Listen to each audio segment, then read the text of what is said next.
Selamat siang dan salam sejahtera. Perkenalkan, nama saya Yuliana Kartika Tiwi dengan NIM 3120178 dari kelas A pagi semester 3. Mata kuliah Morfologi. Dosen pengampu Bapak Haryadi Magister Pendidikan. Di sini saya akan menjelaskan materi tentang bab 4, yaitu tentang proses morfologi. Baiklah, di sini saya akan menjelaskan materi tentang proses morfologis. Sebelum saya menjelaskan materi, saya ingin menunjukkan peta konsep dari proses morfologis. Yang pertama itu hakikat proses morfologis. Yang kedua, proses morfologis dan bentuk-bentuknya. Yang ketiga, jenis proses morfologis. Dan yang keempat itu afeksasi. Selanjutnya itu hakikat proses morfologis. Yang proses morfologis adalah proses pembentukan kata-kata dari satuan lain yang merupakan bentuk dasarnya. Dalam proses morfologis, yang menjadi bentuk terkecil adalah morfem dan bentuk terbesarnya ialah kata. Selanjutnya itu proses morfologis dan bentuk-bentuknya. Proses morfologis yang merupakan pembentukan kata-kata dengan jelas menghubungkan morfem yang satu dengan morfem yang lainnya. Bentuk dasarnya dapat berupa yang pertama itu kata, yang kedua kata pokok kata, yang ketiga frase, yang keempat kata dan kata, yang kelima kata dan pokok kata, dan yang keenam tuh pokok kata dan pokok kata.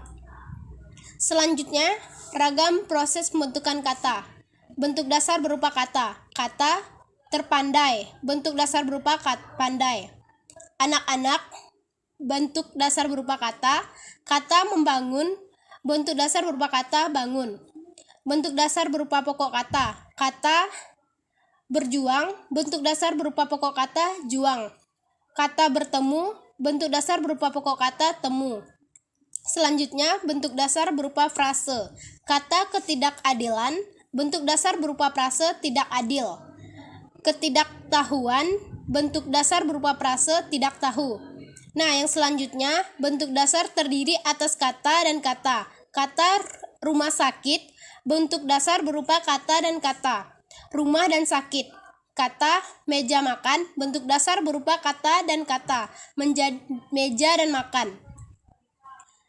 Selanjutnya, bentuk dasar terdiri dari kata atas, kata dengan pokok kata. Kata pasukan tempur, bentuk kata dan pokok kata pasukan dan tempur. Kata gedung juang, bentuk kata dan pokok kata gedung dan juang. Selanjutnya itu bentuk dasar terdiri dari pokok kata dengan pokok kata. Kata jual beli, bentuk dasar berupa pokok kata dan pokok kata jual dan beli. Selanjutnya kata lomba lari, bentuk dasar berupa pokok kata dan lomba dan lari. Selanjutnya itu jenis-jenis proses morfologis. Yang pertama itu afeksi atau pembubuhan afiks. Ialah proses morfologis dengan cara memberikan imbuhan baik berupa awalan, sisipan, atau akhiran pada morfem lainnya. Contohnya itu, kata lari dapat berubah menjadi melarikan, berlari-lari, berlari, berlarian, dilarikan, pelarian, dan sebagainya. Terus yang kedua itu reduplikasi atau bentuk ulang. Ialah proses morfologis melalui peristiwa pengulangan bentuk yang menghasilkan bentuk ulang. Contohnya itu anak menjadi anak-anak, anak-anak anak-anakan, bapak menjadi bapak-bapak, dan bapak-bapakan. Yang ketiga itu pemajemukan atau kompositum. Ialah penggabungan kata dengan kata yang menghasilkan bentuk-bentuk majemuk atau kata-kata majemuk. Proses demikian ini telah lazim disebut sebagai proses pemajemukan. Sedangkan istilah untuk bentuk majemuk itu sendiri disebut kompositum. Contohnya, pisau menjadi pisau cukur, rumah menjadi rumah makan. Selanjutnya, afiksasi. Afiksasi merupakan suatu satuan gramatik terikat yang di dalam suatu kata merupakan unsur yang bukan kata dan pokok kata, yang memiliki kesanggupan melekat pada satu lainnya untuk membentuk kata atau pokok kata baru. Nah, contohnya makan, tambahan menjadi makanan. minuman, minum tambah an menjadi minuman. Satu tambah an menjadi satuan.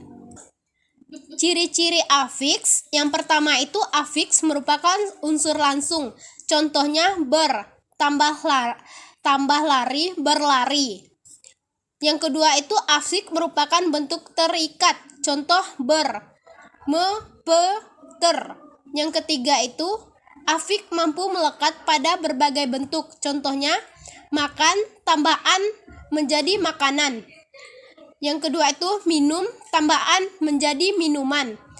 Yang keempat itu afiks tidak mempunyai makna laksis. Contohnya apakah makna ber? Yang kelima itu afiks mampu mendukung fungsi gramatik. Contohnya malas tambah ke an menjadi kemalasan. Terus yang kedua bodoh tambah ke an menjadi kebodohan. Yang kelima itu afiks mampu mendukung fungsi semantik. Contoh paku terinjak oleh Adi. Yang keenam itu kedudukan afiks tidak sama dengan posisi. Contohnya ketua, ke tambah tua. Dipukul menjadi di tambah pukul. Yang kedelapan itu kedudukan afiks tidak sama dengan bentuk klitik. Contohnya rumahku menjadi rumah. Ku bukan afiks, rumah menjadi rumah. Rumahnya bentuk klitik. Macam-macam afiks. Yang pertama itu prafiks. Prefiks ialah imbuhan yang melekat di depan bentuk dasar. Kata dasar prefiks juga disebut imbuhan awal atau lebih lazim disebut awalan. Macam-macam prefiks me, di, ber, ter, per. Yang kedua itu infiks. Ialah imbuhan yang melekat di tengah bentuk dasar. Karena melekatnya menyisip di tengah kata dasar, maka disebut imbuhan sisipan atau laziman disebut sisipan saja. Macam-macam sisipan, infeksi, l, m, dan er. Yang ketiga itu sufiks. Sufiks ialah imbuhan yang melekat di belakang bentuk dasar.